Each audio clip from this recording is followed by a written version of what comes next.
Hey guys, and welcome back to my Let's Play of Sonic Heroes for the Nintendo GameCube. Last time we did quite a lengthy, well actually it wasn't that long, but we went through 4 stages for Team Rose's extra missions. So, hopefully that means we can do the same thing here. Because none of these levels really go on for that long, and let's face it, the casino levels, getting rings in them is pretty easy. Now in Casino Park, there is a little bit of a luck factor in there. You got to be careful when going in the pinball tables, obviously, because you got to try and make sure that you don't lose rings. Now, I don't know if there's a specific, if there's like a specific order that the things go in. So if you have the timings of a god, A, you've been playing Sonic Heroes way too much, and B, if that actually does mean it is possible to do. I'm just assuming the slots are random. The speed any normal person would be able to do. That's how they would do it. Now, I'm not the sort of person that spent so many hours into a game. I know how to glitch through here and do all that here. I'm not someone who's played Super Metroid. I have the game, I just haven't really played it. Yeah. This is actually a good place to try and get up. I won't bother now, but that's actually a good place to get some rings there. These pinball tables, this is where you're going to be spending most of your time. You just got to be careful in these ones. You don't want to get the triple Eggman, obviously, and the thing to remember is, if you end up with one of those Team Blast things, like the formation symbols, even if you get 2 of those and 1 Eggman, you're still going to lose 100 rings. Oh, I didn't want to fall down here, Cream. I mean, there's rings here, so all is not lost. 15 rings. Yes, Amy, we are. Well, not really. Right, this part can be annoying. Go big, go! That's only 10 rings, that's not very many. You failed me again, Big.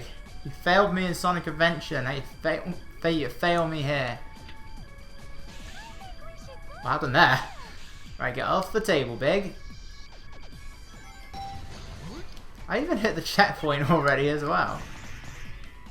Right, there's no cheap enemy placement there. That thing can fall on you though, and I think it does hurt.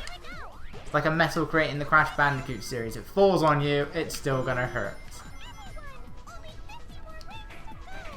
And you got a load of rings whilst going along this thing. This level is ridiculously easy. And yet it's not the easiest, believe it or not. I probably should have gone to someone. No, that was it. In some teams that's a shield instead of 5 rings. Sometimes it's 20 rings, sometimes it's a shield. I think the other side is always 5 rings. Thankfully for Team Rose, it's 20 rings.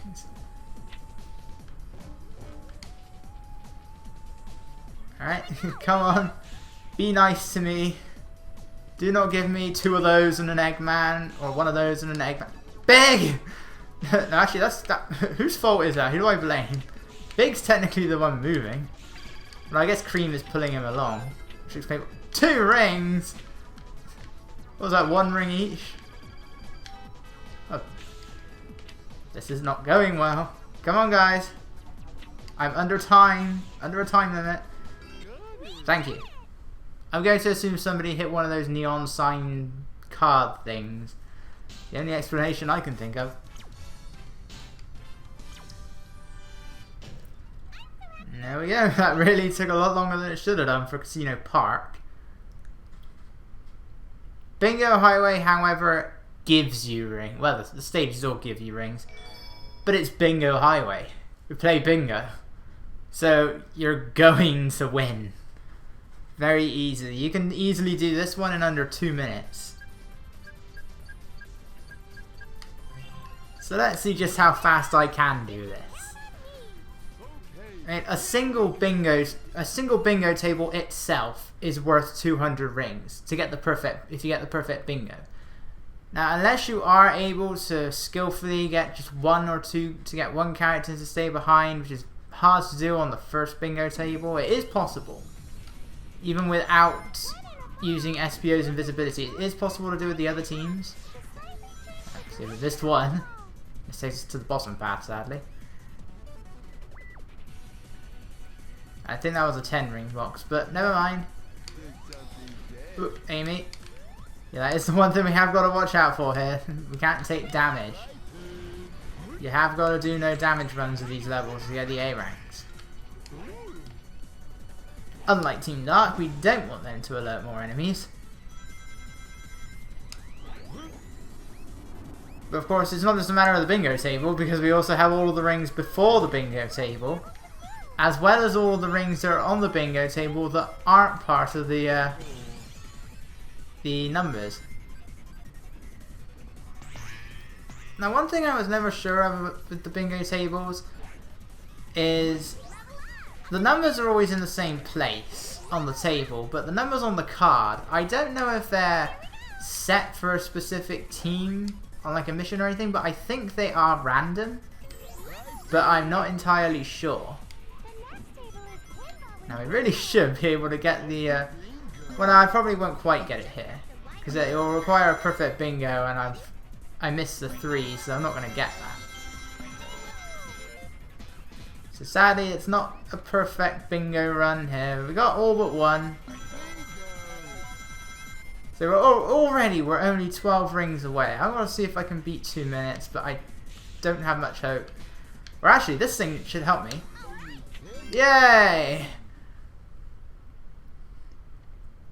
It's only the ones on the tables that give you rings. So I don't even know what they are. They're shaped kind of like a card.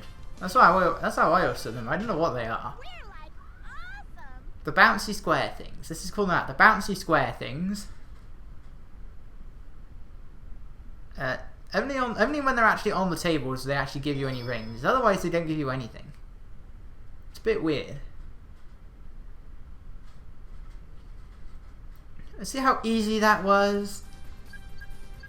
That was so ridiculously easy. Screw you.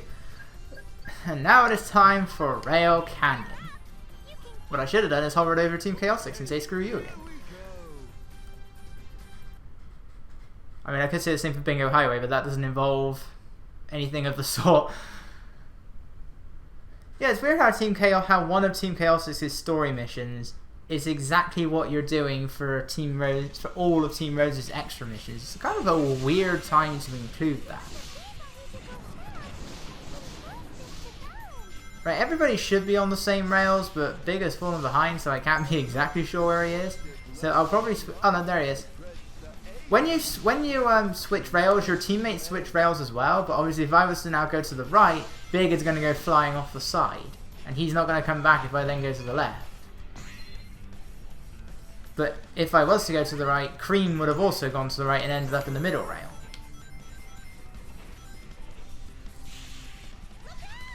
Thank you, Amy. There's usually some rings hiding in these things. Sometimes it's a couple rings that we had just there. Sometimes there's an item box like that, so make sure you do break those.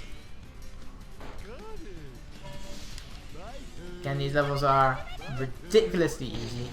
Oh really? Big's belly flop doesn't count towards my team blast? When you see it slightly poking out of the top like that, that means you only got to do one more thing to get it up. Regardless of what it is, but apparently the belly flop doesn't count. I really do hate how that pushes you against the wall. I'm not going to bother going back for the rings on the other side. It wastes more time than it does to gain them.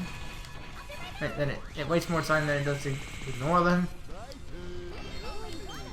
Always look for little alcoves. I'm surprised that's how... No, actually, it kind of makes sense that that's how many rings I have for Team Rose. Because again, normally when I am playing this game, I do the special stages with pretty much every team. So I'm getting all the lives and the bonus challenges and the emerald challenges, which I haven't done for this playthrough, obviously. So my life count is much smaller, and even though Team Rose is the easy mode, because their levels are so short, you're not exactly getting that many lives. Right, with the exception of here, obviously. I think it's just a 1-up over there, so I'm not going to bother getting it. I think it's a 1-up for every team except for Team Chaotix. Switch to fly formation. Thundershoot is supposed to home in on item boxes. Almost then. So, yeah, 1 to 10, 1 to 20, 1 to 5. I should have gone for that. It's a shame I should have gone slightly to the side. Guys, this way please. Could have avoided that if I went left or right. Because the item box was on the side, I assumed the next one was going to be in the middle. I have not memorized ring locations for these levels. And that includes where the item boxes are on the rails for each team. We've only got one more and then we'll reach 100, yay! I'm already at like 119, 120 A ranks, but besides that, we're at nearly 100 emblems, which will unlock our next multiplayer thing, which is useless to me.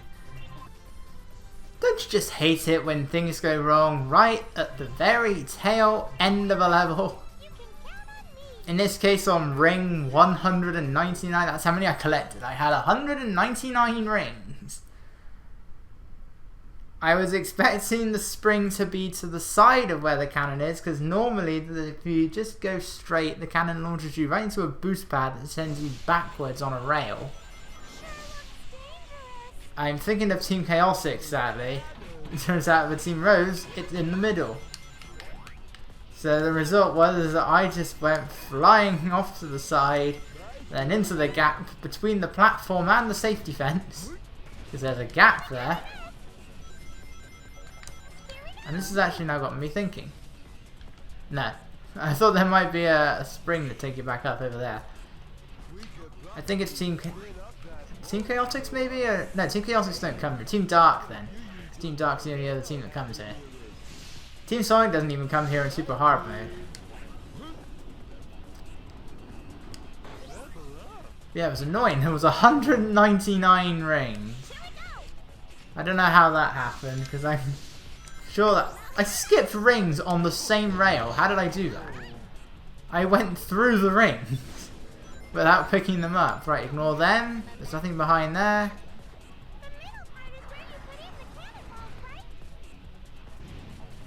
So, the annoying thing here is that you're not sure which have power cores and which have rings, but I don't think there's any other cannons other than that one, so none of them have rings. I don't think any of them have power cores. You know what I should have done? I should have actually tried to go back to that target switch, because that way I may have gotten the extra 5 rings that I needed and not have to worry about making that jump. That's why, isn't it? That's what I needed. Especially since they didn't. It's like the only team where there isn't a trail of 5 rings down there, or however many. Big. Go, guys. I was holding B there. It looks really weird.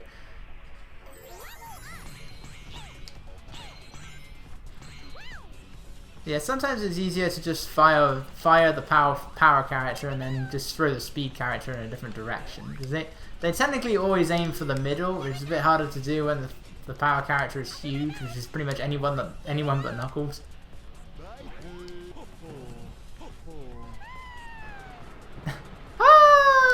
It's not a very enthusiastic fall, given how far Cream falls at the end of Sonic Advance 2. It really shouldn't be any problem to her. I really wish the appearance of the ring boxes wasn't delayed like that. And that wasn't very terrified sounding either. That's the second time I've gotten those thinking they were ring boxes. Right, this time it should be enough.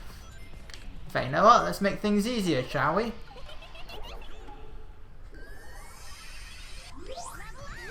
Yeah! I can pick up the rings much more easily. Yay! Didn't have to worry about going over there that time.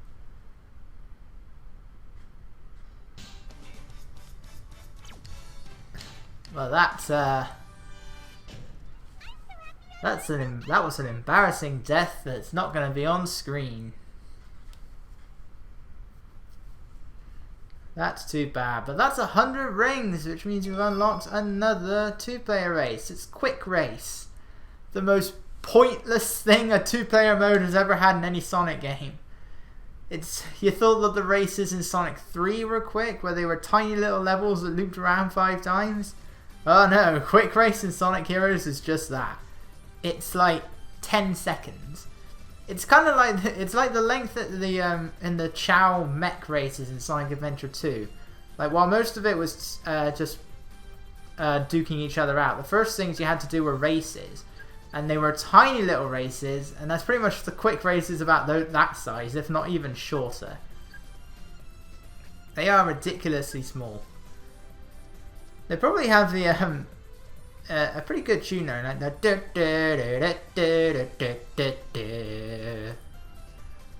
But anyway, next up, this is gonna be interesting because we got three zones. So we can fit in 2 zones, and then that's going to be like the world's smallest Sonic Heroes video since YouTube removed the time limit. We'll just have to find out, won't we? So, I will see you guys then.